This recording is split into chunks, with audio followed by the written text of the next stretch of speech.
सज्जन मंडली बोलो जयकारा बोल मेरी श्री गुरु महाराज की जय। समय इशारा कर रहा है कि अब समाप्ति का समय है। बस एक छोटी सी प्रार्थना श्री गुरु महाराज जी के चरणों में रख करके अपनी वाणी को विश्राम दूंगा कि बस सदैव हम सतगुरु के चरणों से जुड़े रहे। बस आप सबके आगे भी यही प्रार्थना करूंगा और श्री गुरु महाराज जी के चरणों में भी यही प्रार्थना करूंगा कि श्री गुरु महाराज जी ऐसी कृपा बनाए रखें कि सदा सदा अपने चरणों से जुड़े रखें, क्योंकि जो चरणों से जुड़ जाएगा वो पार हो जाएगा और जो चरणों से दूर हो जाएगा तो वो गर्क हो जाएगा। अब चरण का क्या मतलब है?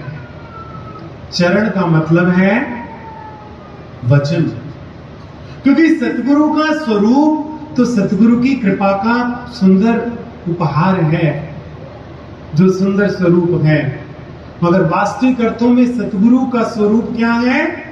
शब्द, सतगुरु का वचन। जिसने सतगुरु के वचन को छोड़ दिया तो समझो उसने सतगुरु को छोड़ दिया, क्योंकि सतगुरु के वचन को नहीं माना, सतगुरु के वचन की पालना नहीं की, तो फिर हम काहे के सेवक। गुरु आज्ञा माने सोई साधु, गुरु आज्ञा पद भेद अगाधु।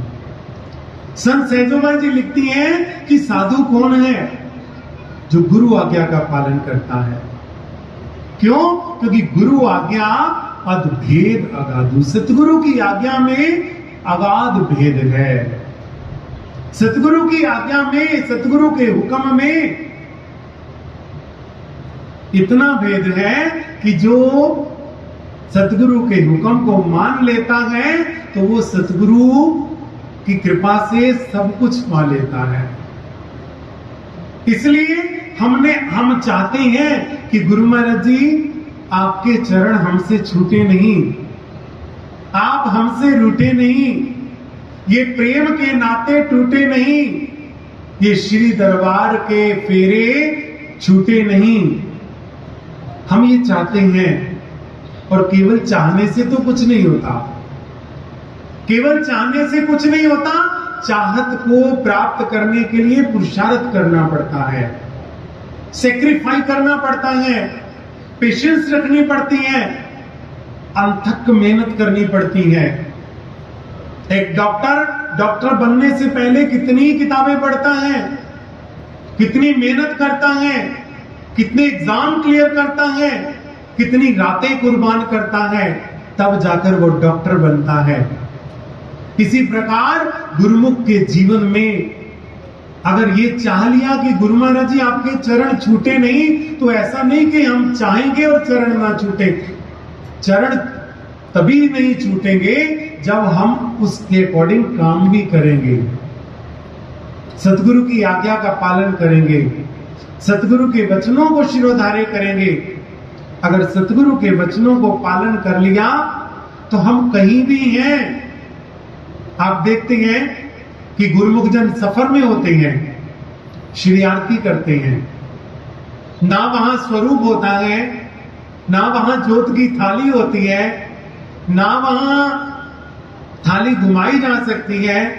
इवन कई बार तो ऐसी सिचुएशन होती है कि जो व्यक्ति ड्राइव कर रहा है वो अपनी चप्पल तक नहीं उतार सकता, वो ड्राइव करते करते आरती कर रहा है।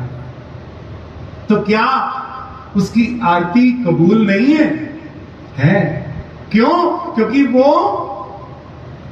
सतगुरु की आज्ञा के अंदर है। सतगुरु ने आज्ञा फरमाई है, श्री आरती पूजा सेवा सत्संग सुमिरन और ध्यान श्रद्धा सहित जो नित्य करे निश्चय हो कल्याण। क्योंकि सतगुरु की आज्ञा को मानना ही सबसे बड़ी भक्ति है। गुरु भक्ति में एक ही चीज अहम है। भक्ति तो संसार में बड़ी तरह से होती है, कोई भक्ति एक चीज के अधीन नहीं है, मगर गुरु भक्ति में क्या महत्वकारी है गुरु आज्ञा। सतगुरु के आज्ञा का पालन करना और सतगुरु की आज्ञा पर चलना और मन वचन कर्म से सतगुरु को याद रखना, यही गुरु भक्ति है।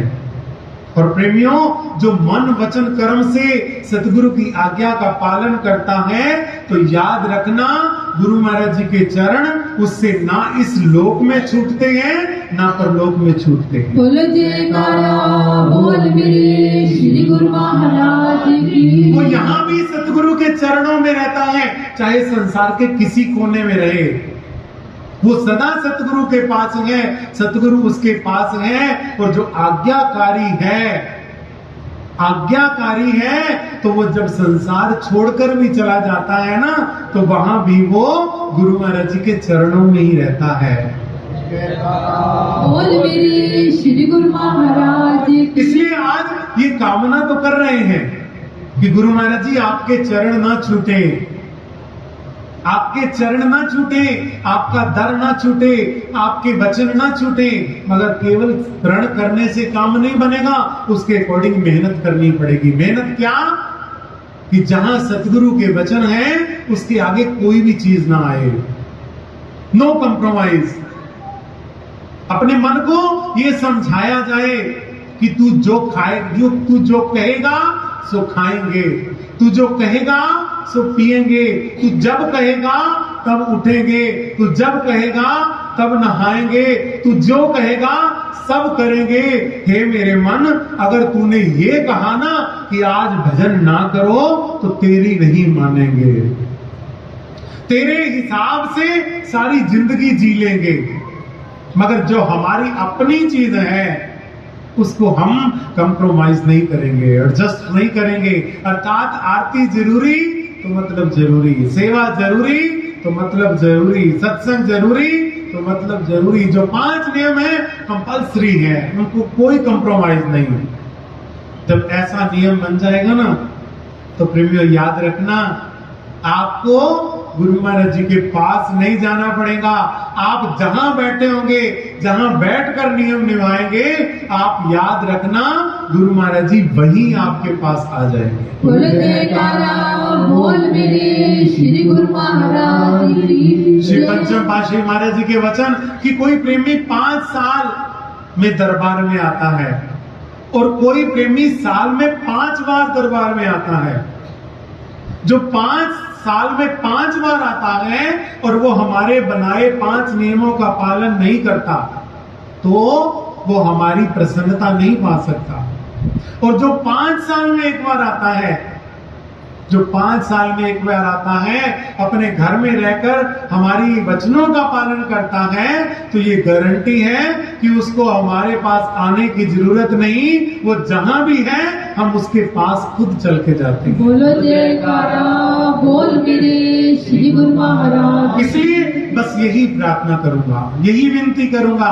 आज ये साधु वेश दिवस मना रहे हैं, श्री गुरु महाराज जी का धन्यवाद अदा कर रहे हैं, साथ साथ गुरु महाराज से प्रार्थना भी करें कि हे गुरु महाराज जी, इतनी शक्ति हमें देना दाता, मन का विश्वास कमजोर होना।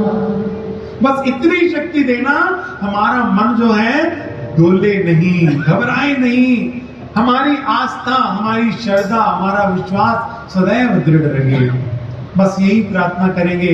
आज गुरु महाराज जी से यही गिफ्ट लेना है कि गुरु महाराज जी हमें 5 नियमों पर चलने की शक्ति दो। परसों भी सत्संग में वर्णन आ रहा था कि सिख धर्म में 5 वाणियों का पाठ किया जाता है। मुस्लिम 5 समय की नमाज अदा करते हैं और हमारे श्री गुरु महाराज जी ने हमारे लिए 5 नियम निर्धारित किए हैं। क्यों? क्योंकि मन के 5 विकार हैं। इन 5 विकारों का दमन करने के लिए 5 नियमों की निभाने की बड़ी जरूरत है। जब एक एक नियम निभाएंगे, एक एक विकार शांत होगा। और हजूर महाराज जी ने वक्त को देखते हुए भजन की आज्ञा, 2 घंटे भजन का हुक्म किया है। तो हम दरबार के नियमों का पालन करें। श्री हजूर